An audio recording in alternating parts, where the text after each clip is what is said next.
All right, in this PowerPoint, I'm going to go over research. Research is a big part of the design process. So basic research is what I am doing when I don't know what I'm doing. Right? Wernher von Braun, the father of the United States space program, said that. Right? So primary research, it's original research, generates current information. It includes methods such as observation, experiments, surveys, and interviews. Analyzes, synthesizes, and evaluates all information and data. This type of research is whenever you actually do the experiment, or you do the observation, or you set up a survey, or do the interviews. Right? Secondary research is when you go and look at what someone else has done. Look to see what has been written, done before on a topic. It includes published works, books, journals, magazines, and newspapers, unpublished works like business reports, operating manuals, master's theses, doctoral dissertations, and web pages. It is the most commonly conducted type of research and what you'll be doing most here in my class. All right, so evaluating that information. So the information that you get, now you need to figure out the quality of any source and evaluate it before using it and citing it. All right, it's up to the researcher to differentiate between fact, opinion, and propaganda. When evaluating a web source, give it the CRAAP test. Yes, that's 2 A's, so it makes it not a bad word. All right, so C stands for currency, R, relevance, A, author, A, accuracy, and P, purpose. So C, currency, the timelines of the web page. When was the information gathered? When was it posted? When was it last revised? Are links functional and up to date?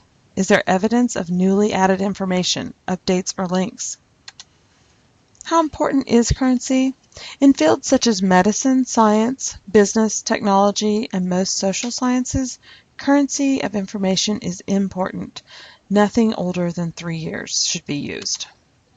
Sometimes currency is not all that important. In fields such as history and literature, older materials may be just as valuable as newer ones in those subjects. All right, so relevance. Relevance, how effectively the website communicates the information to its intended audience. All right, halfway through, the preacher realizes that he was preaching to the choir. So who is the intended audience? Would this site be of greatest interest to the general user, the enthusiast, or the professional? What does the website assume about the audience in terms of their knowledge of and familiarity with the topic? Does the website take for granted that the audience will believe or buy into the information without any doubt? The author. Websites are not always created by experts. It says on the internet, nobody knows you're a dog. All right, look at the web address first. The address can tell you a lot about the source. All right, websites like youareasuckerforbuyingthis.com or ripuoff.com, sometimes those web addresses tell you a lot. All right, so the address holds information about the author. .edu, college or university. .gov, U.S. government site. .com, commercial site. .org, organization or group. .mil, U.S. military site. .net, network of computers. .k12.us would be a public school. The best sites for reliable information are .edu, .gov, .mil, .k12.us. However, they are not without problems. Students and professors may have personal web pages on the university website, so be sure to read them critically. If you cannot find someone's name on the website, that's a big red flag. If you have a source with no name or no corresponding organization, do not use that source. A person, what are his or her credentials? Does he or she have sufficient expertise to speak on the subject? The author's occupation or position, the author's education, the author's affiliation with a known institute organization. You'd be thinking about all of these things before you use a website. Right? An organization. Who are the leaders? What is the mission of the organization? Is it a national or international institute? What is its membership? Is it endorsed by or affiliated with other organizations? Does it have a parent organization? Right? Check the organization's homepage to make sure it has a postal address and phone number available. If it does not, the site is probably not a credible source. Look for any product advertising on the site. Ads can reveal what's important to the organization. .org can be tricky. Most organizations have a purpose or mission, and that means they may present a biased view. Right, for example, the beef industry is an organization made up of people in the meat industry. The Vegetarian Society is an organization promoting vegetarianism. Both are legitimate .org sites, but they present very different views about meat. Right, so not all .org sites are reliable.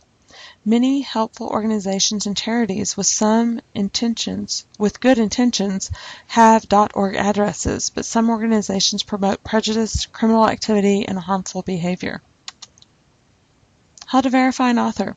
Looking at the source to see if it tells you anything about the author's credentials. Usually it'll have the thing about before it, mission statement, who are we? Accuracy. The reliability, truthfulness, and correctness of the information content. Right? Thanks to the internet, it is now possible to be extremely well informed and completely wrong at the same time. Very well said. Where does the information come from? Did the author conduct an experiment? Is the author reporting his or her observation? Does the site rely on expert testimony? Does the author support his or her statements with data or work cited? Are any original sources of information listed? Look at the links on the site. What kinds of links are listed? Are the links relevant and appropriate for the site? Do the links go to internal pages of the same site or to other websites? Are there spelling, grammar, and other typographical errors? Can you verify any of the information in the independent sources or from your own knowledge? Can you find any cases where the author has plagiarized other sources? In other words, has the author used other authors' words or ideas without properly citing them, so as to pass them off as original ideas? Right? Last is P, purpose. Purpose. Why was this site created? To inform, to promote an ideology, to enlighten. Informational websites present verifiable information without bias. The best informational websites have a neutral tone. Information can include facts, expert opinions, statistics, case studies, experiment results. I look for biased opinions. Bias is not a negative term. It simply means that one has a certain perspective or point of view. What's the point of the site? Is the site supposed to be educational? Is it entertaining? Does the site attempt to change the opinions of an audience with opposing viewpoints? Remember, you're looking for a neutral site. Is the site for profit? Is the site trying to sell something? Is advertising content versus informational content easily distinguishable? Are donations being solicited?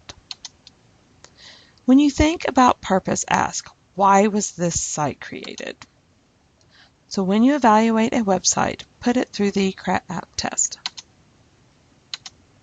And make sure you always cite with the APA citations. Once you've decided to use the site, you will need to cite it. APA, American Psychological Association style, is most commonly used to cite sources within the social sciences. Your reference list should appear at the end of your paper or PowerPoint.